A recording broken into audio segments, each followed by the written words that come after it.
wabarakatuh. Selamat pagi Ananda semua. Bagaimana kabar kalian pada pagi hari ini? Alhamdulillah jika semuanya sehat walafiat ya. Sebelum kita memulai pembelajaran kita pada pagi hari ini, maka kita membaca basmalah terlebih dahulu, yaitu membaca basmalah dimulai. Bismillahirrahmanirrahim.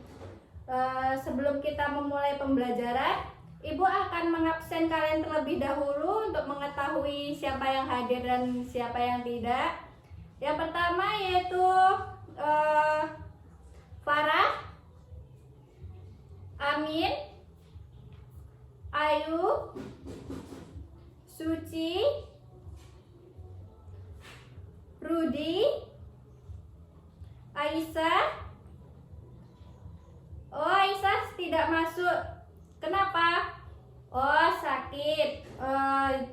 Ananda semua, jika ada teman kalian yang sedang sakit, jika sudah 3 hari, kalian diharapkan menjenguk teman kalian yang sedang sakit itu. Nah, sebelum kita memulai pembelajaran pada pagi hari ini, tolong dilihat sampahnya yang ada di bawah meja. Apakah ada atau tidak? Jika ada, buang ke tong sampah. Jika tidak, kita mulai ke pembelajaran pada pagi hari ini. Materi kita pada pagi hari ini yaitu tentang komunikasi organisasi. Nah, apa itu komunikasi organisasi? Komunikasi organisasi adalah suatu perilaku yang dilakukan dalam organisasi untuk pertukaran informasi, baik pengiriman maupun penerimaan pesan di dalam suatu organisasi. Nah, di dalam komunikasi organisasi ini juga mempunyai tipe-tipe komunikasi. Nah, yang ada 3 tipe komunikasi, yaitu yang pertama komunikasi vertikal, yang kedua horizontal, nah yang ketiga diagonal. Kita bahas dulu yang pertama, yaitu komunikasi vertikal. Komunikasi vertikal ini yaitu antara atasan dan bawahan ke atasan. Contohnya saja atasan yang memberikan tugas kepada bawahan dan bawahan yang menyerahkan tugas yang telah diselesaikan oleh bawahan kepada atasan. Yang tipe kedua yaitu komunikasi horizontal.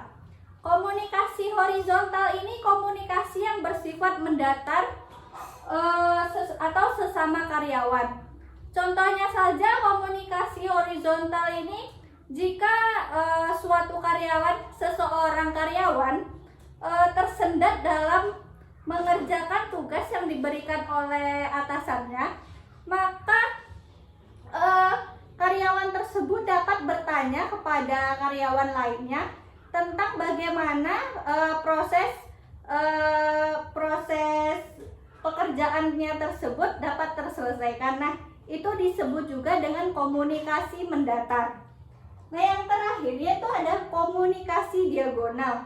Komunikasi diagonal ini disebut juga dengan komunikasi silang, yaitu berlangsung dari seseorang dalam posisi berbeda. Nah, sekian materi yang dapat Ibu sampaikan kepada kalian semua. Apakah dari teman-teman Ananda semua, apakah ada yang ingin ditanyakan? Jika ada, silahkan angkat tangannya. Apa itu contoh komunikasi horizontal atau mendatar tadi? Contohnya saja yaitu jika teman atau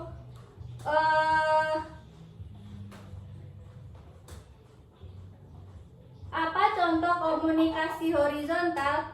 Jika teman atau karyawan kita sedang tersesat dalam melakukan tugas atau mereka kebingungan dalam mengerjakan tugasnya itu, maka teman satu perusahaan atau satu tempatnya itu dapat menolong dia atau mempertanyakan apa kesulitan dia. Nah, itu disebut juga komunikasi mendatar. Nah, itu jawabannya.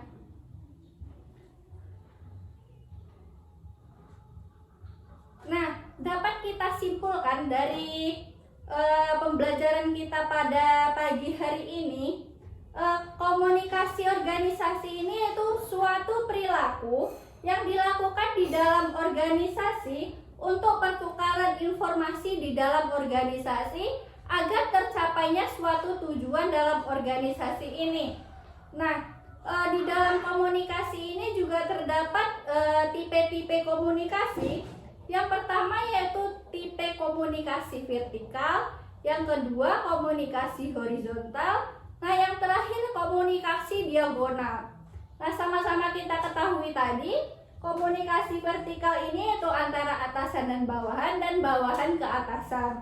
Sedangkan komunikasi horizontal yaitu komunikasi yang bersifat mendatar. Nah, yang ketiga komunikasi diagonal yaitu komunikasi yang disebut juga dengan komunikasi silang. Itu berlangsung dari seseorang dalam posisi berbeda. Nah, sekian materi yang dapat Ibu sampaikan. Nah, minggu depan Ibu akan memberikan tugas kepada kalian semua. Carilah contoh-contoh lain dari tipe-tipe komunikasi yang kita buat tadi. Dikumpulkan pada pertemuan berikutnya kepada Ibu. Di dalam suatu usaha tentunya juga ada doa. Jika usaha tidak disertai doa ataupun doa tidak disertai usaha, maka semuanya akan tidak nampak hasilnya atau hanya berjalan sia-sia saja. Nah, jika keduanya dapat diiringi dengan baik, maka kita dapat melihat hasilnya pada akhirnya nanti. Nah, sekian pembelajaran kita pada pagi hari ini. Jika ada salah, Ibu mohon maaf. Wabillahi taufik wal hidayah. Wassalamualaikum warahmatullahi wabarakatuh.